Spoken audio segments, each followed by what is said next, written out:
बिहार विधानसभा चुनाव 2025 कांग्रेस के लिए आर पार की लड़ाई बन गया है।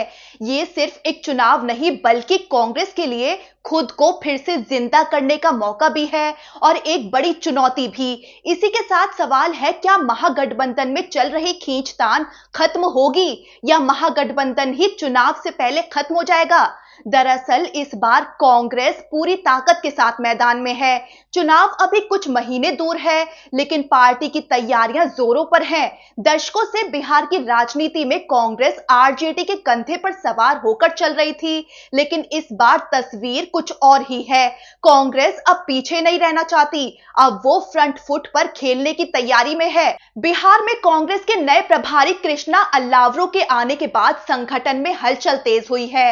हाल ही में महागठबंधन की 3 बैठकों में तेजस्वी यादव को सीएम फेस घोषित करने पर कांग्रेस नहीं मानी। ये साफ संकेत है कि पार्टी अब गठबंधन की छाया में रहना नहीं चाहती, बल्कि बिहार में खुद की भी पहचान बनाना चाहती है। वहीं कांग्रेस के सामने बिहार चुनाव को लेकर कई गंभीर चुनौतियां हैं। चुनौती नंबर 1, जमीनी संगठन और आंतरिक कलह। बिहार में कांग्रेस का जमीनी संगठन बेहद कमजोर हो चुका है।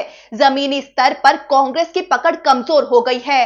पार्टी के पास ना तो कोई ऐसा राज्य स्तरीय चेहरा है जो वोट बैंक अपनी ओर खींच सके, और ना ही वो कार्यकर्ताओं की मजबूत श्रृंखला है जो बूथ स्तर तक प्रभावी हो। दूसरी ओर आरजेडी के पास निचले स्तर तक कार्यकर्ता मौजूद हैं और ओबीसी वोट बैंक पर उनकी पूरी तरह पकड़ है। और रही बात अंदरूनी कलह की, तो कन्हैया कुमार के आने से बिहार कांग्रेस में काफी खटपट चल रही है। कन्हैया कुमार, जिन्होंने 2019 का लोकसभा चुनाव बेगूसराय से सीपीआई पार्टी के टिकट पर लड़ा था और फिर 2024 के चुनाव में दिल्ली से चुनाव लड़ने के लिए कांग्रेस में चले गए। कन्हैया कुमार को लेकर पार्टी के अंदर कलह है। कन्हैया कुमार की पार्टी में स्वीकार्यता सीमित है और पार्टी के अंदर भी उन्हें लेकर विरोध के स्वर हैं। कन्हैया कुमार की पलायन रोको रोजगार दो पदयात्रा को लेकर पार्टी के अंदर मतभेद हुए थे। कुछ वरिष्ठ नेताओं का मानना था कि कन्हैया को इतनी स्वतंत्रता देना बाकी नेताओं की अनदेखी के समान है। चुनौती नंबर 2, कांग्रेस और आरजेडी में सीएम चेहरे को लेकर मतभेद। तेजस्वी यादव को आरजेडी ने तो सीएम उम्मीदवार घोषित कर दिया है, लेकिन कांग्रेस अब भी सामूहिक नेतृत्व की बात कर रही है। कांग्रेस का साफ कहना है कि जिस पार्टी के ज्यादा विधायक जीत कर आएंगे, मुख्यमंत्री उसी पार्टी का होना चाहिए। कांग्रेस अब तक बिहार में आरजेडी के साथ मिलकर चुनाव लड़ती रही और हमेशा जूनियर पार्टनर बनकर रह जाती है। कांग्रेस अब अपनी इस छवि को सुधारना चाहती है। चुनौती नंबर 3, वोट बैंक का बिखराव और स्थानीय चेहरों की कमी।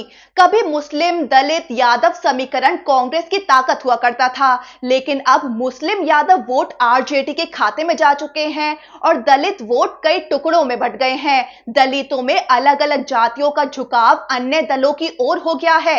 युवा वोटर्स के बीच भी कांग्रेस की पकड़ ढीली है और सबसे बड़ी बात, कांग्रेस के पास कोई ऐसा चेहरा नहीं है जो पूरे राज्य में असर डाल सके। चुनौती नंबर 4, सीट बंटवारे की खींचतान। महागठबंधन में सीट बंटवारे को लेकर बड़ी खींचतान है।